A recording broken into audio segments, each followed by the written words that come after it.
From The Conversation, this is Politics with Michelle Grattan. The federal opposition is in dire straits. Sunday's news poll had the Liberals on just 15%, with the Nationals on 3%. In contrast, One Nation was on 27%. The coalition reunited at the weekend, but the two parties have big, longer-term problems working together. Susan Lee's leadership is considered terminal, with Angus Taylor readying for an imminent challenge. But a new leader won't solve the Liberals' problems, which go much deeper. To discuss their situation and the way forward, we're joined today by Tony Barry. He's a one-time Liberal staffer, but now is a director of the consultancy firm Redbridge, which does extensive polling and other political research. Tony Barry, give us a thumbnail sketch of where the Liberal Party is at the present time. What are your focus groups telling you about people's thoughts about the opposition? Well, the problem for the Liberal Party right now is we don't know where the floor is, and we don't know where the ceiling is for One Nation vote. So at the moment, the reformed coalition parties, if you put their votes together, sub 20%, which is catastrophic. Normally, Michelle, as you know, the coalition needs a primary vote at least in the 40s. John Howard had 39% in 1998, the GST election, which ironically was the time when One Nation sort of burst onto the scene, recorded some high news poll numbers, and then sort of came back to the pack, but still recorded 8.5% at that election, a large proportion of which flowed back to the coalition. So they were able to win on a 2PP basis and have a majority of seats, most importantly. But they're now, half of that primary vote. In terms of percentages, they're now at around 19%. So they're not just a little bit off the pace, they're almost at rock bottom. And just in qualitative terms, in the focus groups, how do people perceive the Liberals at the moment? Look, at the moment, when you prompt respondents to the question about, well, imagine I've been away overseas and we've just come back and we've caught up for a coffee, and I ask you to describe the Liberal Party or the Labor Party to me in a couple of sentences, how would you describe it? That way we get their sort of top of mind response.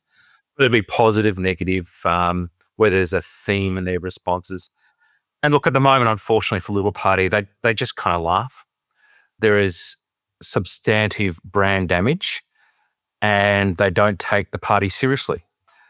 And the reason for that, of course, is because at the moment, the coalition is full of very unserious people. At the moment, as we record this interview, we expect a challenge from Angus Taylor very imminently. How much better off do you think the Liberals are likely to be with a change of leader? Well, the problem for the Liberal Party and the coalition generally, as I mentioned before, is they need to get their primary vote into the 40s. Now, in real terms, you're talking about 3.4, 3.5 million voters, give or take a couple 100,000 extra. So they need around 3.5 million extra voters at the moment. Now, that is a phenomenal amount out of a electoral roll of around 18 million. So will one personality be able to win those 3.5 million votes? Unlikely. What's the best way to win those votes? Well, the best way to make the coalition tent bigger, have a bigger tent, is to tap into the most important issue in the electorate right now, which is the economy and housing. They are the biggest and most important issues. And the coalition really needs to focus on that. So if there is a change of leadership, it's only going to be a success in the medium term if they can shape an economic narrative, perhaps put out some economic reform, and give people some hope that the coalition does have an economic plan, because at the moment, there is an entrenched pessimism in the electorate. The wrong direction is at 55%. 55% of Australian voters say Australia is heading in the wrong direction. That's a massive problem for the government. And 56% of voters say the next generation will be worse off than their parents' generation. So there's an entrenched pessimism. There's a lot of problems for Labor. They've got a lot of very big problems, but the Liberal Party isn't one of them. Well, Angus Taylor has an economic background. On the other hand, he didn't do very well last term as Shadow Treasurer against Jim Chalmers. And even more basically, in terms of the party itself, would he have the capacity to bridge this divide between the moderates and the conservatives, or is John Howard's broad church simply a dead concept for the future? Well, I think the problem with the John Howard's broad church is now it's sort of turning into an actual church. There's a strong element of that in the party today. Just explain that. Well, I think, there is that concept of a religious right that is a dominant force in the party as opposed to the broad church of John Howard, the big tent, as it were. But I think in terms of Angus Taylor's economic credentials, he is well qualified, as is, I might add, Ted O'Brien. They both got very good CVs in terms of an economic story to tell. He's Shadow Treasurer at the moment, just for our listeners. Shadow Treasurer, yeah. So, but it takes more than just personality, even with a good CV, particularly in the economic space. They actually need the party to have a mindset where they are prepared to take some bold risks.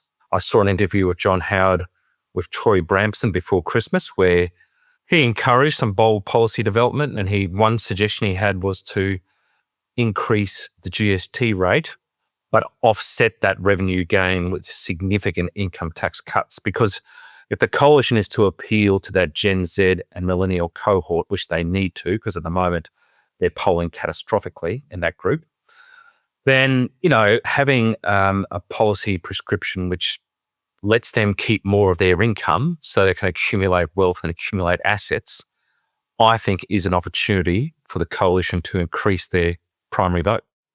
That sounds a fairly hazardous policy, I must say, in political terms. Wouldn't the Liberals be better to embrace, for example, indexation of income tax? Well, I think there's any number of different policies. That was one that John Howard suggested, just in an interview context. I think being bold, though, is the only option the coalition has got. I think at the moment it's a case of do they die on their feet fighting for something, or do they die on their knees? And I think, going to the election with a pretty modest policy offering like, well, we're going to give you cheaper petrol for 12 months is not a pathway to success. Just hoping for grievance in the electorate to get you to 51% and a majority of seats is not the way forward. Because at the moment, as we know, One Nation is tapping into that grievance with some fairly reductive policy offerings. And so the coalition needs to differentiate themselves from both Labor and the One Nation party and offer something around the economy. That is the number one issue right now. In our polling, around 75% have cost of living in their top three issues. There is this entrenched pessimism that I mentioned before. But when it comes to when we ask respondents who is the best party to manage the economy, just 19% say the coalition. So only 19%. I mean, you go back to the Howard and Costello government, and they had a very strong equity lead on that question. And the foundation of all their success was actually on economic management, because every year there was, in most years, there was income tax cuts, there was significant wage growth. And so these were the things that Howard and Costello leveraged to keep on getting re-elected. And, yes, things like national security were a big factor in 2001, but the foundations of their success was on the economy. And they've given that away. We know from all sorts of polling, public and private, that they no longer have a lead on that. You have previously said, Tony, on this podcast, that the Liberals should not move to the right. But a Taylor leadership would, of course, signal that or be seen as signalling that, would it not? Well, John Howard was typically considered to be from the right, but he was smart enough to know that he needed to embrace the broad church. He promoted significant people from the moderate faction like Amanda Vanstone and Robert Hill. And so, he realises that you needed to be somewhere right of centre. And he focused his message on mums and dads, typically, plus older voters, and made sure that they were receiving some of the economic promise of Australia. So regular income tax cuts, wage growth, lots of jobs, and an economy that was seen to be delivering for people. So that was his main focus. And I think there's nothing stopping Angus Taylor from embracing a similar model. I think it's okay to have those personal beliefs. The real test, of course, as a leader is to bring it all together. Of course, in the past, though, there was more money sloshing around to give income tax cuts, to compensate losers if you made significant changes. The situation is very different now, isn't it? Yeah, well, there's around $1 trillion in federal government debt, around $500 billion in state government debt, with potentially 10 more years of deficit budgets to come. So, yes, you're right. From an economic point of view, there's not a lot of money for a government to sort of pitch towards swing voters. But I think coming back to that sort of prospect of some bold economic policies, I think perhaps the time is right for the coalition to sort of say to the electorate, we need to have a serious conversation about where the economy is at. I think we're seeing in our focus groups voters realise that. And as I said, we've measured that quantitatively. There is this entrenched pessimism, a strong wrong direction, 55%. It was 65% right direction under the Howard government. So that gives you an idea of just how dramatically it's changed.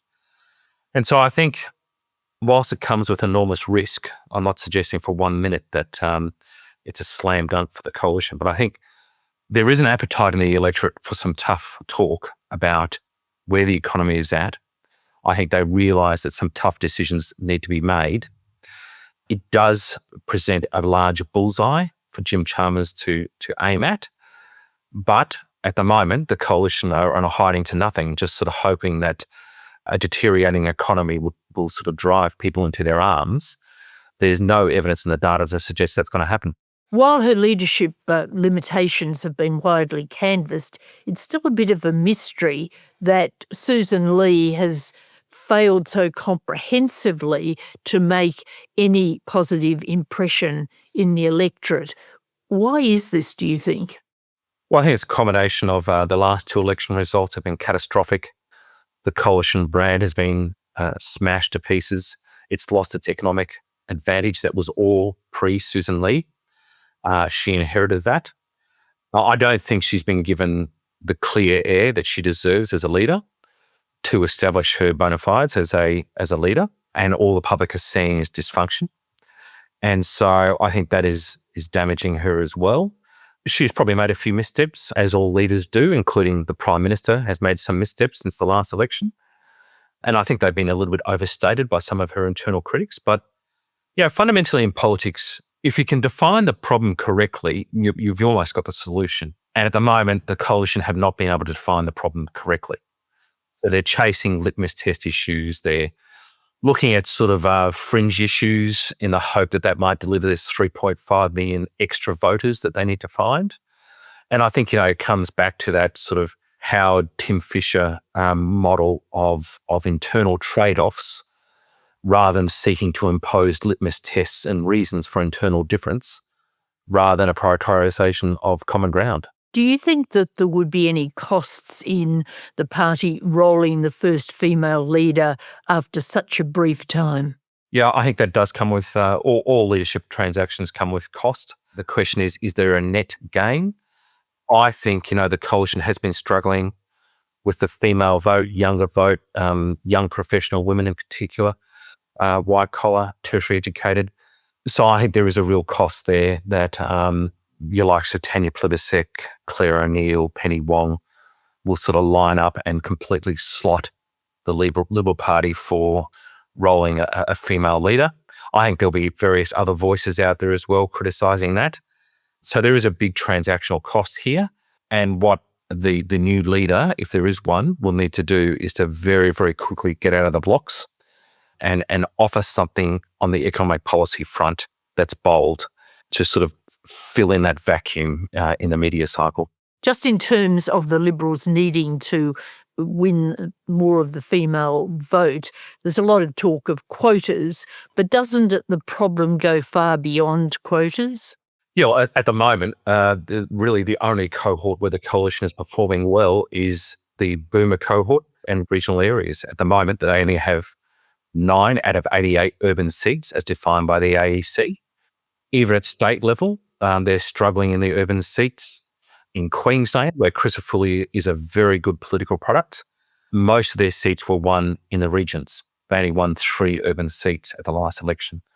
Now, Queensland is a bit of an outlier in Australia because around half of its population are in the regions, but other states around Australia are very, very urbanised. In Victoria, for example, 85% of the population live in Melbourne. So, the coalition's got problems everywhere, including the female cohort, but broadly you could define it as an urban problem.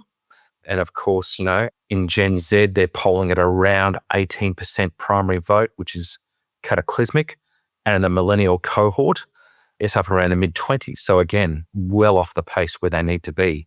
And in Gen X, which is where we've seen the most recent changes to the voting behaviours and voting patterns and polling, most of the One Nation growth, which is now 27% on our polling, is coming from that Gen X cohort. Not exclusively, but that is where the substantive amount of that growth is coming from.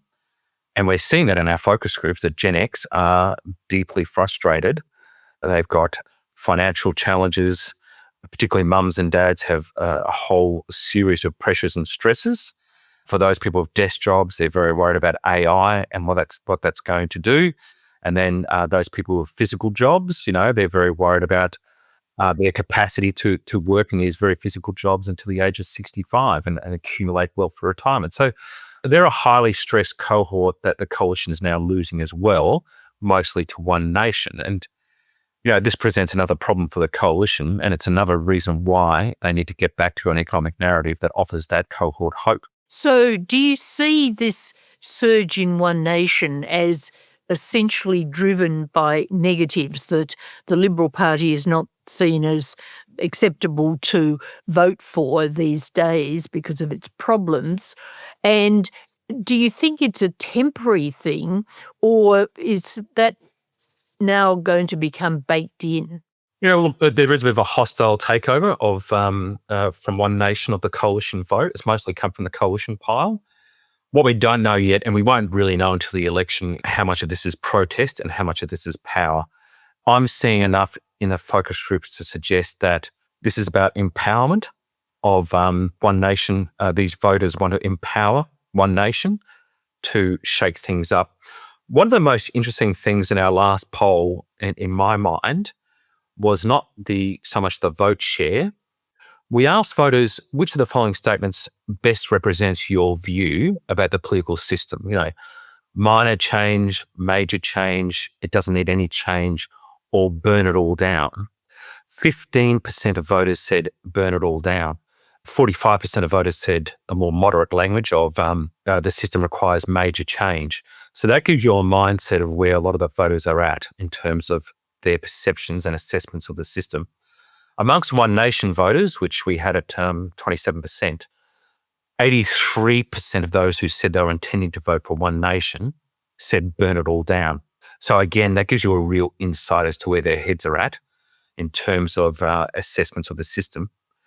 And that sort of frustration is manifesting itself in Pauline Hanson and Barnaby Joyce, who they see as vehicles to really shake it all up, instead of this sort of almost sort of paper shuffling kind of policy offerings that they're getting from the major parties at the moment. So, does Barnaby Joyce seem to be an asset, a potential asset for One Nation? What are people saying about him? Yeah, I think he has the potential to grow the vote, and I think it is possible that he has contributed to some of the growth in vote most recently. The reason for that is that he does bring something to One Nation that Pauline Hanson doesn't have, which is he does have government experience. He was a former Deputy Prime Minister. Regardless of your views of Barnaby Joyce, and I've got my own personal views, he's not an idiot. He can read spreadsheets. He can read a budget. I agree with Peter Costello's assessment in his book that, Barnaby Joyce will take credit for the strong economy of the coalition government, but he will argue internally and externally against every responsible economic measure taken to deliver that good economy. But nevertheless, he can craft an economic narrative. It might be very reductive in nature, but it appeals to that grievance in the electorate that are feeling frustrated.